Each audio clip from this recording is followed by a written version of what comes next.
Madam Sharmila గారు జగన్మోహన్ రెడ్డి గారి పైన కొన్ని విమర్శలు చేయడం జరిగింది. భూతద్దం పెట్టి వెతికినా కూడా వైఎస్ఆర్ గారి పాలన, జగన్ గారి పాలనలో కనిపించవు అని చెప్పేసి ఆమె అంటున్నారు. అంటే ఒకప్పుడు చెప్పడం చూసాం, రాజన్న పాలన తీసుకొస్తాం అది అని చెప్పేసి. ఇప్పుడైతే అవేమి కూడా ఆనవాళ్ళే కూడా కనిపించవని అంటున్నారు. మీ ఒపీనియన్ ఏంటి దీనిపైన? ఖచ్చితంగా ఇక్కడ జగన్మోహన్ రెడ్డి అయితే రాజశేఖర రెడ్డి గారి పాలన లేదనేది అయితే స్పష్టంగా కనపడుతుంది. ఎందుకంటే గతంలో మనం చూసినప్పుడు కాంగ్రెస్ కి విధేయుడిగా ఉండటమే కానివ్వండి ఆయన.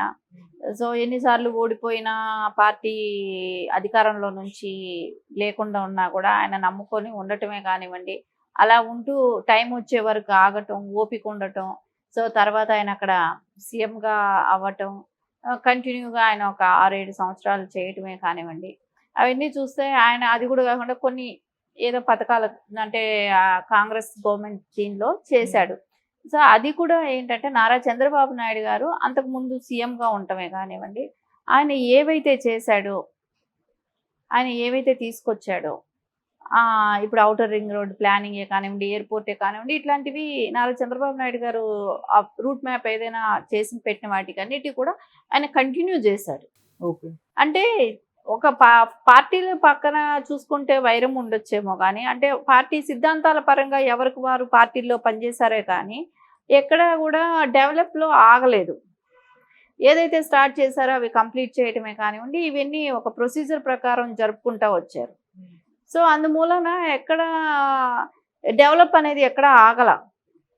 అదే జగన్మోహన్ రెడ్డిని చూస్తే ఇప్పుడు ఏపీకి వెళ్తే అక్కడ అమరావతిని ఆపాడు, పోలవరం ఆపాడు, అన్నా క్యాంటీన్లు ఆపాడు, ఫీజు రియంబర్స్మెంట్స్ ఆపాడు. ఇవన్నీ కూడా చూస్తుంటే ఎక్కడా కూడా ఆయనకి ప్రజల మీద ఇట్లాంటివి చాలా ఆపాడు.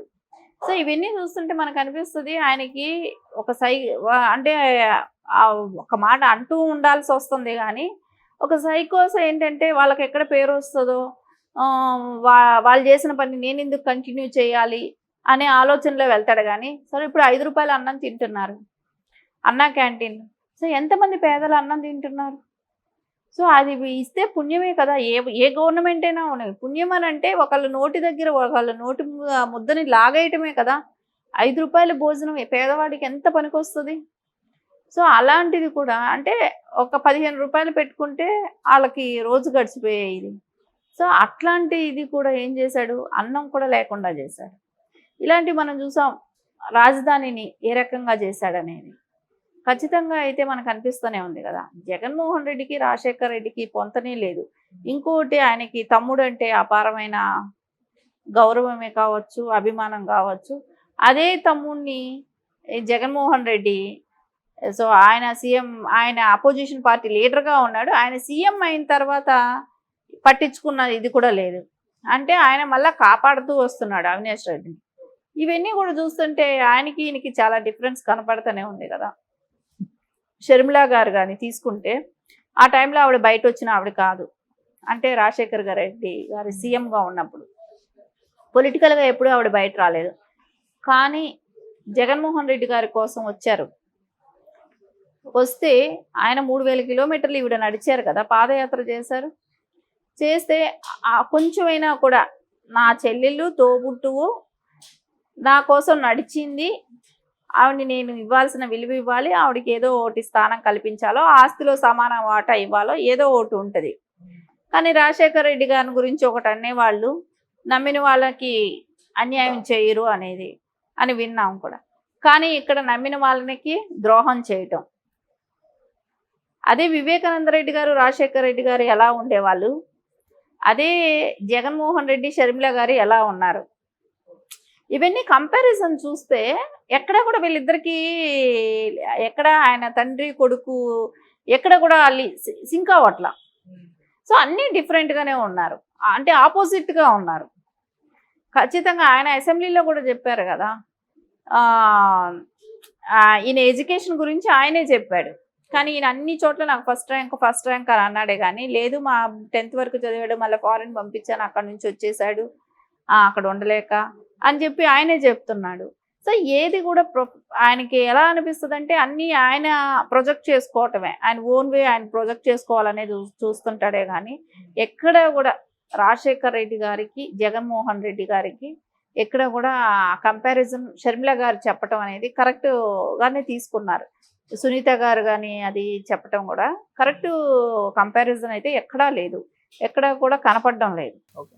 అంటే మేడం వాళ్ళు ప్రతిపక్షంలో ఉన్నారని చెప్పేసి ఇటువంటి కామెంట్స్ చేయడం జరిగిందా? నిజంగానే వాళ్ళిద్దరికి డిఫరెన్స్ ఉందంటారు మేడం? ఖచ్చితంగా మనకి ఇన్ని ఇన్ని నేను చెప్పాను కదా. సో వీటిలో ఎక్కడైనా కూడా ఉందా? ఎక్కడైనా ఎవరైనా డెవలప్ చేసిన దాన్ని నేను డెవలప్ చేయకూడదు, ఓకే. వాళ్ళకి పేరు వస్తుందేమో. సో అక్కడ వాళ్ళ పేరు గురించి ఆలోచిస్తున్నాను కానీ ప్రజలకు మంచి జరుగుతుంది, సో నా టర్మ్ లో వచ్చింది అనేది అది కూడా ఆలోచిస్తారు. ఇప్పుడు కట్టిన శంకుస్థాపన చేసిన వాళ్ళే కాదు కదా, కంప్లీట్ చేసిన వాళ్ళ పేర్లు కూడా రేపు పొద్దున చరిత్రలో నిలబడతాయి. సో ఈ పీరియడ్ లో వచ్చిందని చెప్పుకోవటానికి శంకుస్థాపన చేశారు, కంప్లీట్ చేశారని చెప్పుకోగలుగుతారు. అలా అనుకుంటే మొత్తం కంప్లీట్ చేశారు ఎయిర్పోర్ట్, సో ఓపెన్ చేసే టైంకి తెలుగుదేశం పార్టీ గవర్నమెంట్ దిగిపోవటం అయింది. అవును. సో పేరు వాళ్ళ పేరు మార్చుకోగలిగారు, లేకుంటే అది ఎన్టీఆర్ గారి ఇదే పేరు ఉండేవాల్సిందే. సో రాజీవ్ ఇంటర్నేషనల్ ఎయిర్పోర్ట్ అయింది. అట్లాగా డెవలప్ చేయటం అనేది కంటిన్యూటీ అనేది చేయాలి, ప్రాసెస్ అంటూ నడవాలి. అది నడవకుండా ఉంటే ఎవరికి నష్టం? ప్రజలు ఇబ్బంది పడతారు. కానీ ప్రజల గురించి ఏ రోజు ఆలోచించిన ముఖ్యమంత్రి కదా జగన్మోహన్ రెడ్డి. సో ఎందుకంటే ప్రజలు వచ్చి నన్ను కలుస్తారేమో అనే దానికి పరదాలు కట్టుకొని వెళ్ళేటప్పుడు సో ఆయన ఎక్కడ ప్రజలతో మమేకమయ్యారు? సో ఖచ్చితంగా రాజశేఖర రెడ్డికి జగన్మోహన్ రెడ్డికి అయితే డిఫరెన్స్ అయితే చాలా ఎక్కువే కనపడుతుంది. ఎక్కడ కూడా వాళ్ళిద్దరికి పొంతన అనేది కనపట్టాలా. మేబీ అది ఏమైనా షర్మిల గారికి ఏమైనా వస్తుందేమో కూడా తెలియదు. ఎందుకంటే ఆవిడకి మనం ఇంకా ఆవిడ రాజకీయంలో ఇప్పుడే అంటే పాదయాత్రలు ఇలా వచ్చి తిరగటం స్పీచ్లు చూస్తున్నాం కానీ ఆవిడంటూ ఒక ఎమ్మెల్యేనో ఎంపీనో ఎక్కడా లేరు కాబట్టి ఖచ్చితంగా ఆ డిఫరెన్స్ అనేది ఆవిడ చేసే పని ఎట్లా ఉండేది అనేది మనకు తెలియదు. ఆ అవకాశం ఏమైనా వస్తే అప్పుడు తెలుస్తుంది. అదే కూడా చంద్రబాబు నాయుడు గారితో కూడా రాజశేఖర్ రెడ్డి పార్టీ పరంగా విభేదాలు ఉంటాయి, ఎవరి సిద్ధాంతం వాళ్ళది. కానీ వాళ్ళు కలిసినప్పుడు ఎక్కడా కూడా అది ఉండేది కాదు. ఇక్కడ అది అట్లా ఉండేది కాదు. జగన్మోహన్ రెడ్డి ఏంటో శత్రువులాగా చూడటం ఇవన్నీ కూడా ఉన్నాయి కదా.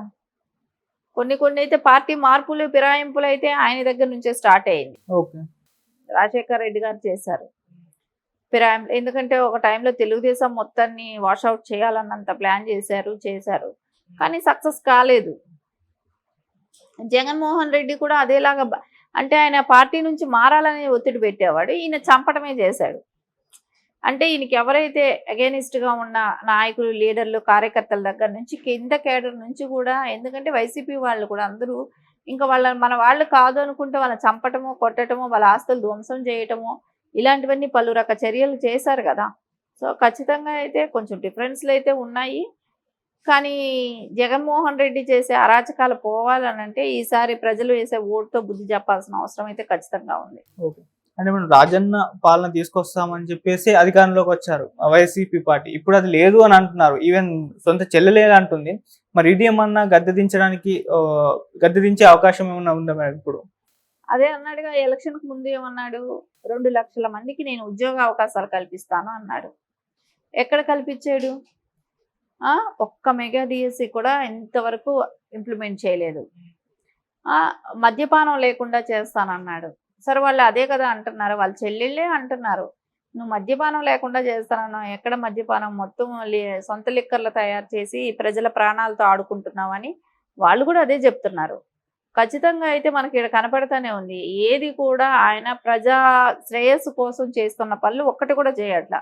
ఎంతసేపు సొంత ఇమేజ్, మనీ మైండెడ్, నాకు డబ్బులు కావాలి, నేను డబ్బులు వెనకేసుకోవాలి, ఇంకెంత డబ్బులు కావాలో దానికి ఒక లిమిట్ ఉందో లేదో కూడా తెలియట్లేదు. కానీ అంత డబ్బు ఏం చేసుకుంటాడో కూడా ఖచ్చితంగా అయితే మనీ పరంగానే ఆయన ఆలోచిస్తున్నాడు. డబ్బులు పెట్టి కొనొచ్చు, డబ్బులు పెట్టి చేయొచ్చు, నేను డబ్బులు పెట్టి ఏదైనా చేస్తాను